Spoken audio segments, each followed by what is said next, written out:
I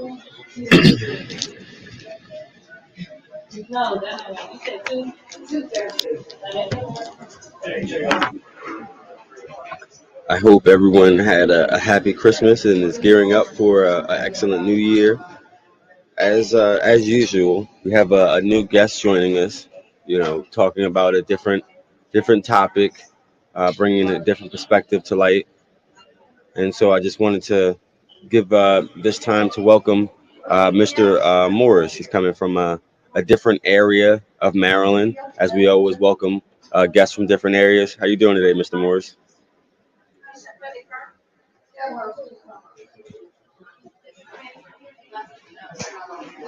Oh, let me make sure to add him to the stream.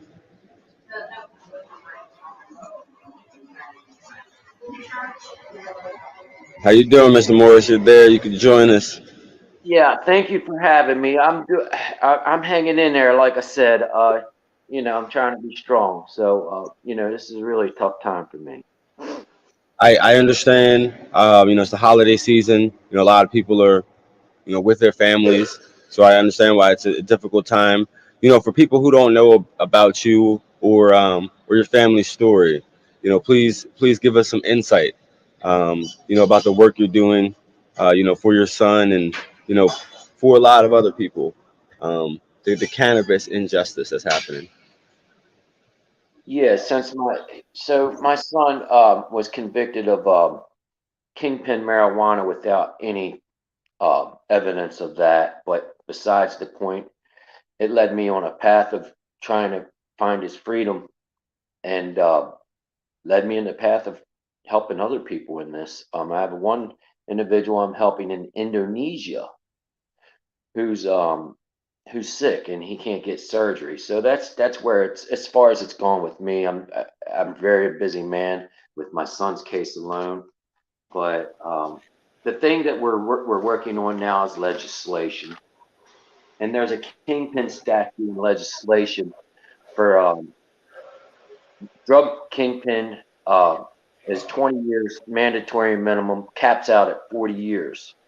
Now this drug kingpin shouldn't be for marijuana because marijuana is nonviolent. They're categorized it with violent violent drugs and like heroin, crack, stuff like that. So we're trying to address it. I have a thing that my son wrote. I don't know if you have the time. It's cannabis reform that I want to take to the first hearing. Sure. We need to hear. So now I'll do this as fast and as efficiently as I can. And here it goes. Dear Maryland House of Legislation, greetings. My name is Harold J. Morris III. I'm currently serving 20 years mandatory sentence without parole in Maryland for cannabis. I was convicted of kingpin statute and sentenced on January 28, 2019. My case did not involve any other controlled substances, guns, or commission of violence. The mother of my son, Sherry Miller, was the only other person charged in this case. Thankfully, she made parole and was released already on her 12-year sentence. Currently under Maryland Criminal Code S5-613 drug kingpin statute, a person found guilty of this statute must receive a mandatory minimum sentence of 20 years, which can cap out at a maximum of 40 years without parole. This may be warranted for a kingpin crack dealer or kingpin heroin dealer, but not cannabis. There must be a difference distinguished in our courtrooms between cannabis kingpins and for other substances. When this statute was enacted in 1989, the most famous war on drugs was being waged and failed as of today. No one should receive a mandatory minimum sentence of 20 years for cannabis. These mandatory minimum sentence policies unfairly take the discretion from judges to tailor a sentence that fits the individual. If the 20-year mandatory minimum sentence was recommended from the statute, the law would still give the judge authority. Let me go back. If the mandatory minimum was removed from the statute, the law would still give the judges authority to give the defendant a large sentence, probably up to 100 years. So, to bind the judge's hands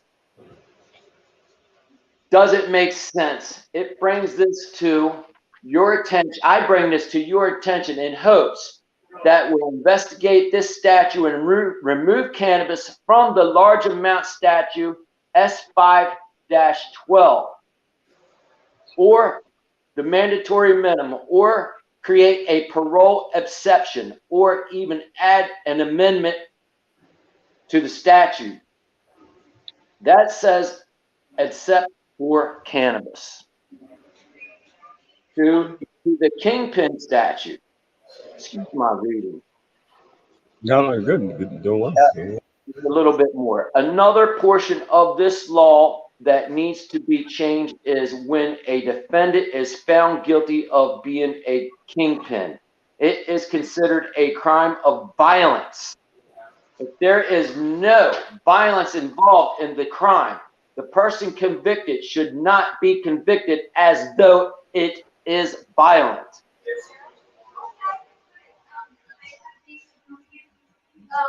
When someone serves a sentence for a crime of violence, they earned considerably less conduct credits off of their sentence compared to a non-violent crime.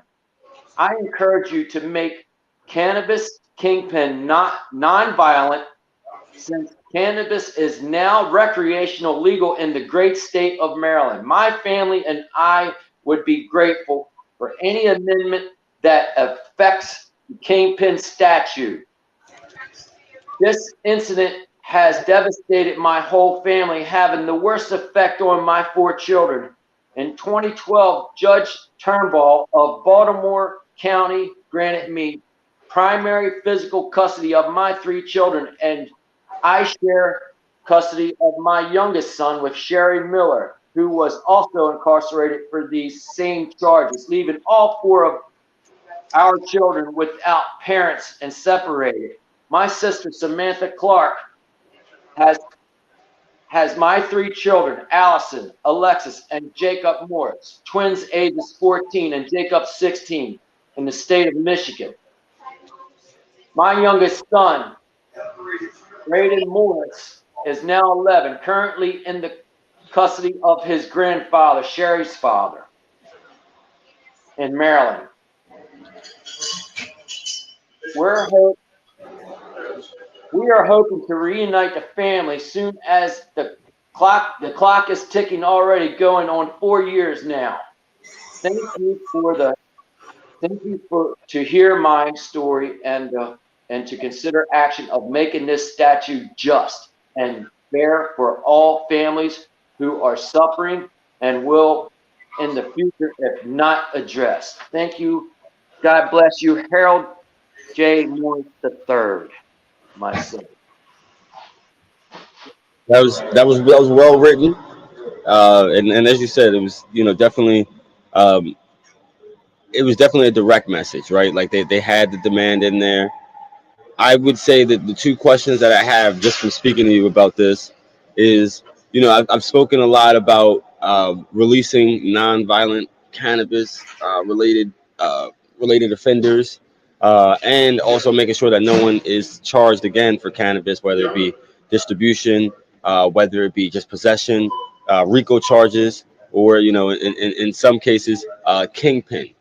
The 2 questions that I have out of there are, one, from the kingpin status. I believe my understanding is there needs to be some level of violence that they can prove, and then also I think, I'm not sure if you mentioned it today, but previously when I talked to you, some level of enterprise that they can prove, where there's actual employees and stuff like that. So I'm just on the face, hearing the case and what you're describing. It doesn't seem like those burden of proof were met exactly. So this do you have anything on those topics as far as the violence aspect or the enterprise? um, Sure do. Sure do. Okay. The law states that I'm not sure if it's 5 or 6. You have to have that many people working under you, and that's all it consists of. It's a large amount, over 50 pounds, and having a organization. I guess I didn't read about the guns because it didn't pertain to us. They found text messaging on his phone of people asking for things and like that, which they never was able to find out who these people were. These people were never charged. Only people we have involved is 3. We proved it, and they still was able to convince the jury by bullying them into fearing them into thinking there would be consequences if they didn't come up with a guilty verdict.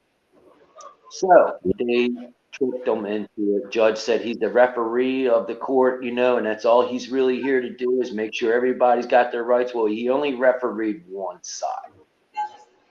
So that's what consists of a kingpin. And I guess because marijuana is still scheduled as a violent drug, it kind of binds it right there. And I understand that. And and just to be clear, this is a case that happened in the state of Maryland, but this happened, if no one knows, in Hartford County, right? Like it actually That's from the right. Hartford County. That's So right. The feds turned down the case because they knew they didn't have a kingpin. Well, the courts decided they wanted to make it a kingpin, and they just wanted to do it themselves. So the state took the case. He was originally charged with just distribution and out on bond for $50,000. They brought him back in, and Christian Trister brought him back in and had him reindicted and bail set at $1 million each.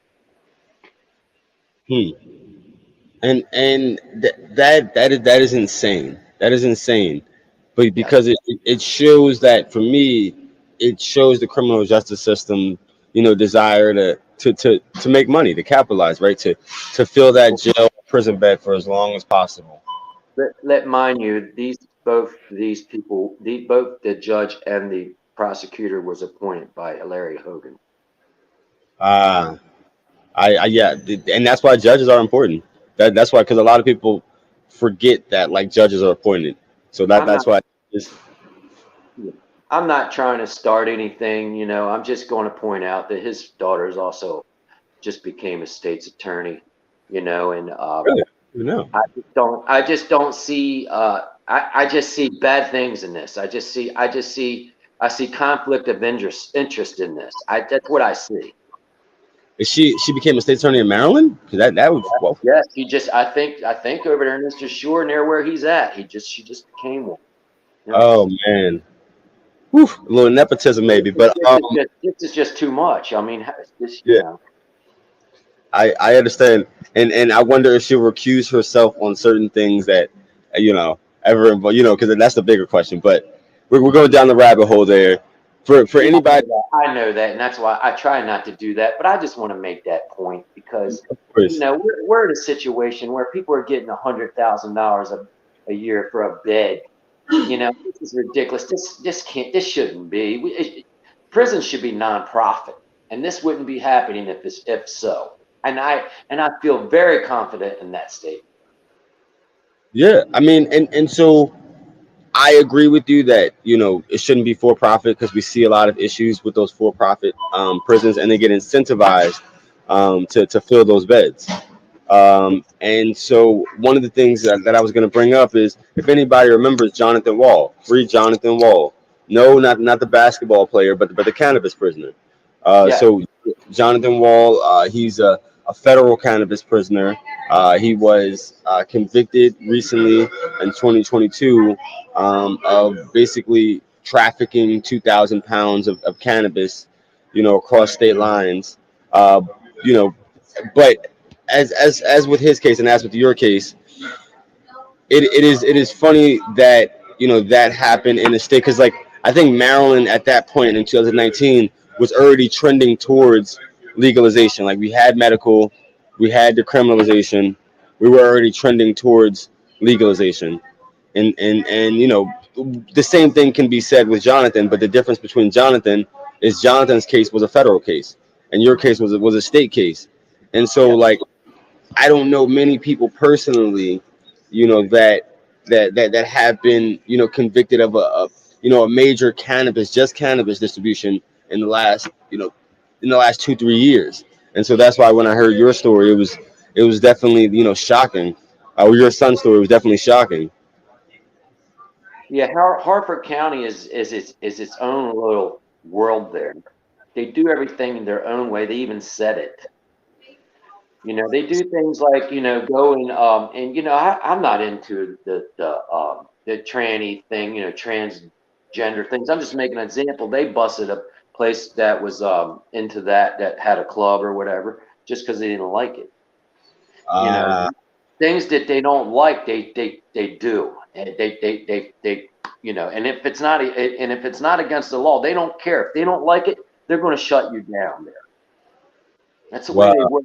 And Sherry, I believe, had taken the prison to trial or to a hearing for human in humanitarian treatment, bad treatment in prison, and actually the prosecutor of this case defended the prison and said we do it our own way in Harford County. hmm, This wow. is completely against the Constitution, even today's Constitution. We do it our own way in Harford County. That's And exactly the words that came out of her mouth. and that's Not the what's law, the way we do it. Not we don't do things the way the law says. We do it our own way. She didn't say it like that, but that's where I'm picking it up. yeah. Excuse my. I'm frustrated. Excuse me. Please excuse me. I'm not aiming this towards anybody. I'm just. No, no, no, of course. Just like you and Miss Wall, like you've been dealing with this for a long time. You've been fighting with this for a long time, right? I know fentanyl kills people, right? It And sure does. I don't know many people that have. I don't know really anybody who's overdosed off of marijuana. Like, yes, some of them had a bad experience, or or trip, but no one, Bad no experience one. from over counter drugs. Yes, exactly. Over the counter drugs, and so like, do you um do you think that at the federal level we will actually legalize and reschedule, or do you think that this is something that we got to get right at the state level first? In my opinion, I think they're just doing what they have to do because the majority of the people want this out of the way. And now they're trying to figure out how to get over this, I think. And now they're talking about descheduling. And I believe that once the FDA reaches it, I think, in my opinion, I think they're going to shut everybody down and take over the operation. And that's what some people say. Some people say that, like, the federal government is going to take over a lot of the Common sense. sensory. Common sense. They want the money. They don't want us to have it. They they want the money. They don't want it. I mean, and that's the truth of the matter about it. And so they're doing what they can.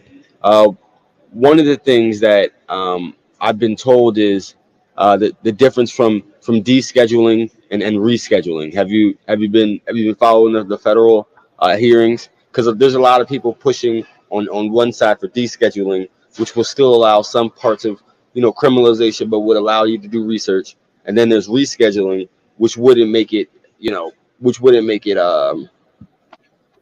or actually, it's vice versa. I think it's vice versa. Rescheduling would be lowering it, and descheduling it would be, removing it completely. Yes. Well, I haven't been completely on it for federal because my son's state, but yeah, I've been following it somewhat, and I think it's pretty much smoke and mirrors. Yeah, yeah, you're right. I agree with you there. I agree with you there. yeah. And there's a lot of large corporations that don't want this, and it's corporate America. We don't, there's a lot of people. The president really doesn't have a say on this, even if he wanted it. There's a Yeah. lot of people there's a lot of red tape there that we don't even know about. Uh, I agree. I agree. And So for him to say that is just an insult in a lot of people's intelligence.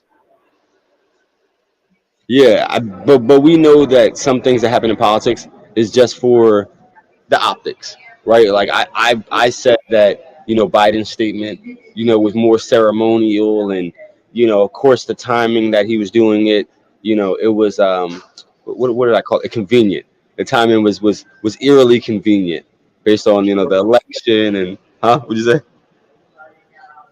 Very convenient during the midterms and everything else and stuff like that. I forgot what I was going to say about some, but it'll come back to me. But it's just that this whole thing is out of control, and they're trying to figure out how to get a hold of it without letting us have it. And I think I wanted to go down this one. Here we are. I believe that it cost $1 million. I mean, you have to have $1 million in liquid assets to even apply for a license to be a grower or a dispensary owner. So where does that leave people like my son and Jonathan Wall in prison? That's terrible. They don't have $1 million liquid funds. Not even a middle class person has that. So who's the only people eligible? Elites. That's the truth. It's sad, but it's true. This is racist, and it keeps the poor man down. How I mean, can we? How can we ever go anywhere? You're talking about we want to support small businesses. It seems like we're getting more laws placed on us every time we turn around. More restrictions, more this, more fines, more this, more that. I mean, how is people like us supposed to have a good life? How are we supposed to have a piece of the pie if we're being suppressed and oppressed? This is agreed. the whole thing. And now they're throwing people in jail, looking for a reason to, smelling pot in the car, stuff like that, things like that, telling you illegal searching people. It's out of control. It shouldn't be a smell shouldn't be a probable cause. I'm sorry. You Agreed. could have just a bag in your car that you're taking home for the dispensary and you're going to smell it.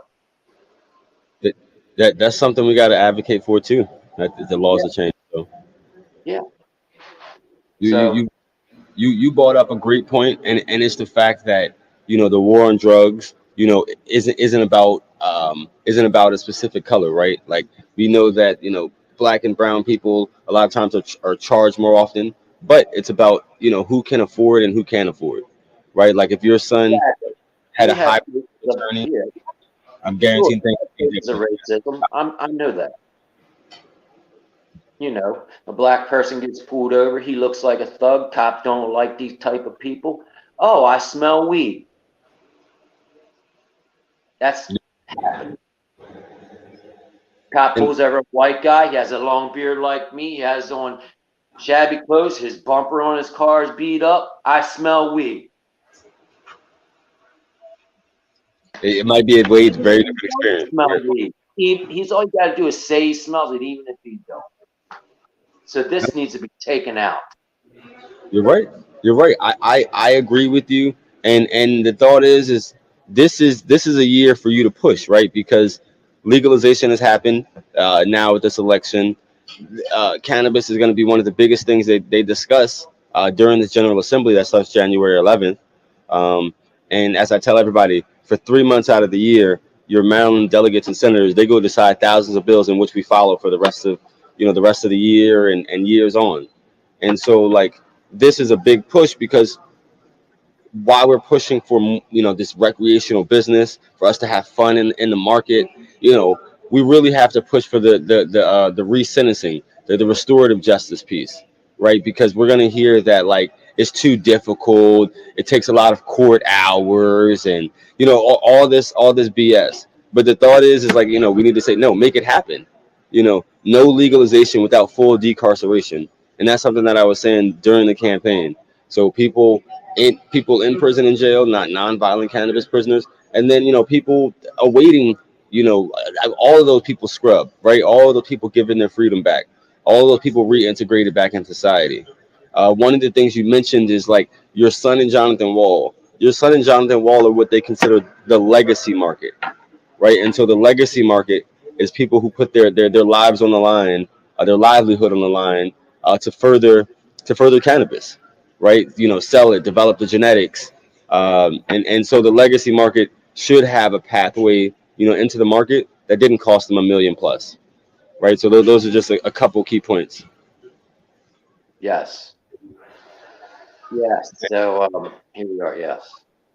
Yes, exactly. So we got to make sure during the session that they hear you show up, and the second thing, we have to make sure that they make it equitable for people who were impacted, right? Like previous cannabis prisoners, they need to be the first ones to be able to get licenses, to be able to have training, and they shouldn't be prevented from being in the market, even from like in some companies you're prevented from, like, leadership or employment because of certain convictions.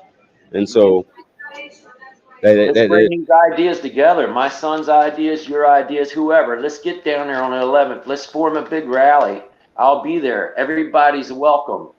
Uh, I'll be there. Make signs. I'll have signs. I'll have my whole family there. Probably some people are going to fly there. Whoa, nice. If anybody's heard Freedom Grow, they do a lot of great work. So I hope Freedom Grow can make it out.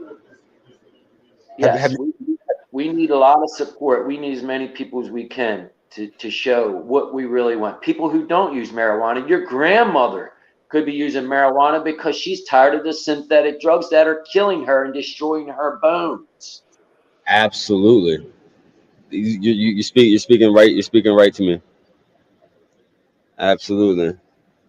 You gotta open your mind and see where this at. A lot of people don't use marijuana. Oh, that's drugs. Well, it has zero fatalities, my friend. There are over-counter drugs that will kill you. Yeah. And some of the side effects sound worse than what you're taking it for as well. So that's a whole other thing. Yeah, regulate it the right way for medical use. If I believe that any drug use shouldn't be illegal because you're only hurting yourself. No victim, no crime. Sure. But if you're doing something to hurt somebody else, you sell somebody fentanyl that that's going to kill them. Sure, you should go to jail and lock the key, lock the door, and throw away the darn key. Yeah. That's how I feel about it. Hey, But any nonviolent crime, there shouldn't be anybody in jail for any nonviolent crime. The original Constitution says no victim, no crime. How this got to here, I don't know. And what am I saying? I do know. It's more. no, of course. I mean, I we should have at least red light districts where people can go have their fun, and then that'll keep it out of our neighborhoods that we don't want it in. It's just plain and simple. It's simple.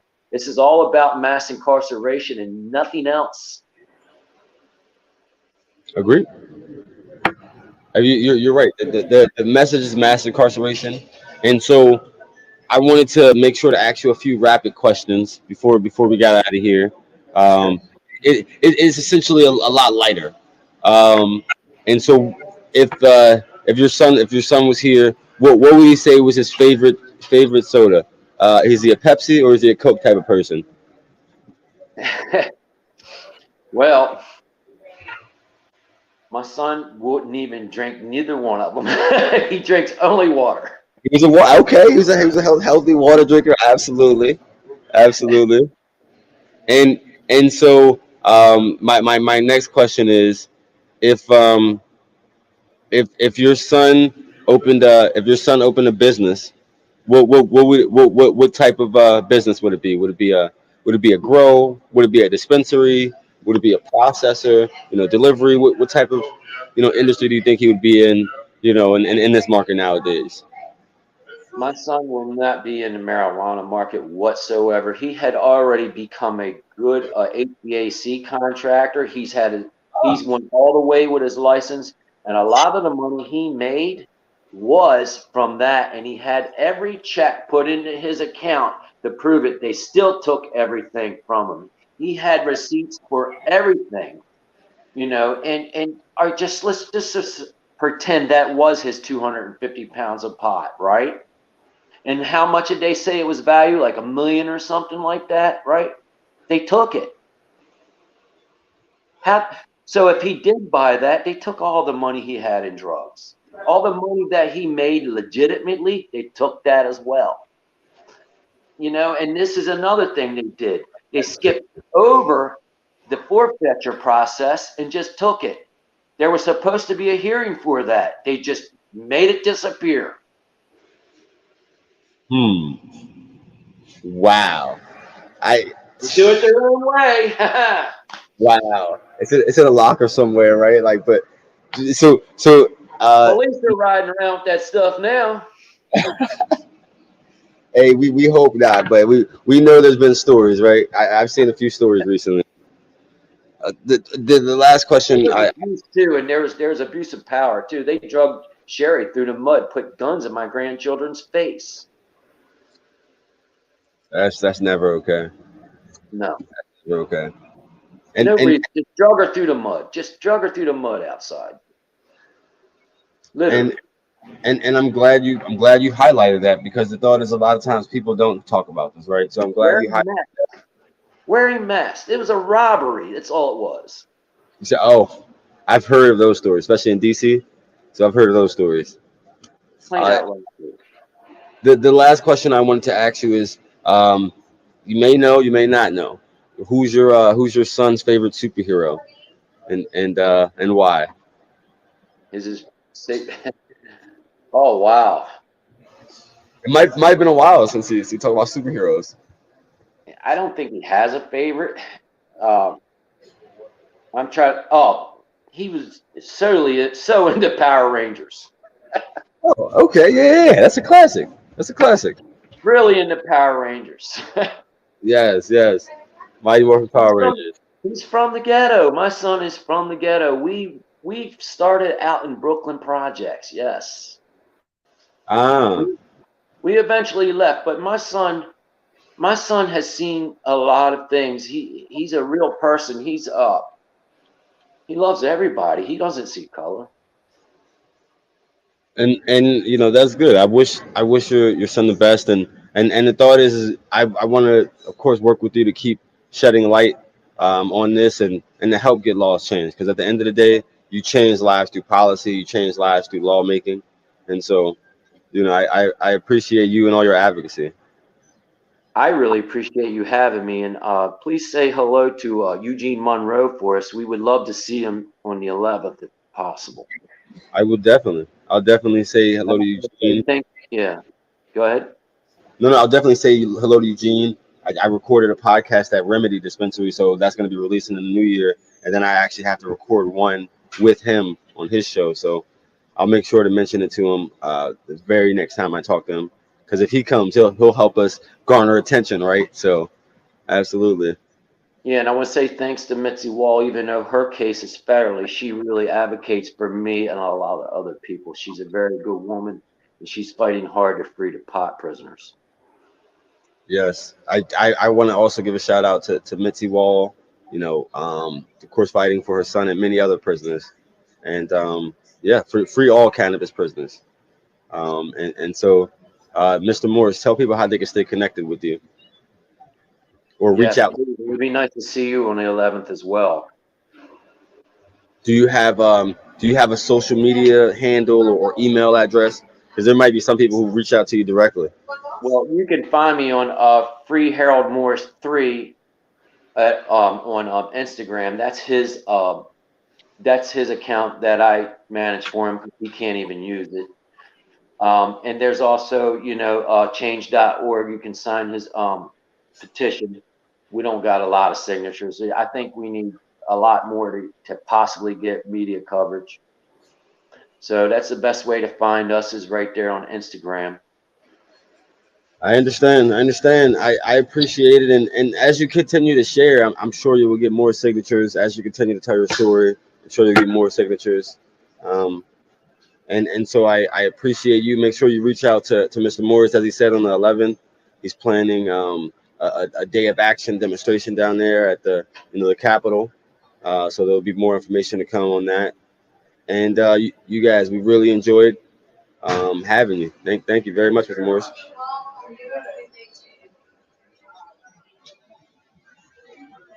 And so that was Mr. Morris, very new guest. It was great to have him, of course, talk about the cannabis injustice that's going on. For for anybody who doesn't know, make sure to get familiar with this case, because of course this is going to be something that I'm pushing. You've already heard me say several times: release all non-violent cannabis-related prisoners. We have the ability to do it. If we have the will to do it, is a different story. And so, like, I definitely urge everybody to, write their legislator to come on January 11th and just basically to uplift the story. Because as you hear this story, you know that there are real people impacted. It's not just something that, you're hearing through the grapevine. And so, with that being said, guys, continue the fight for people over politics. And I see you guys next week in the new year. Have a good one.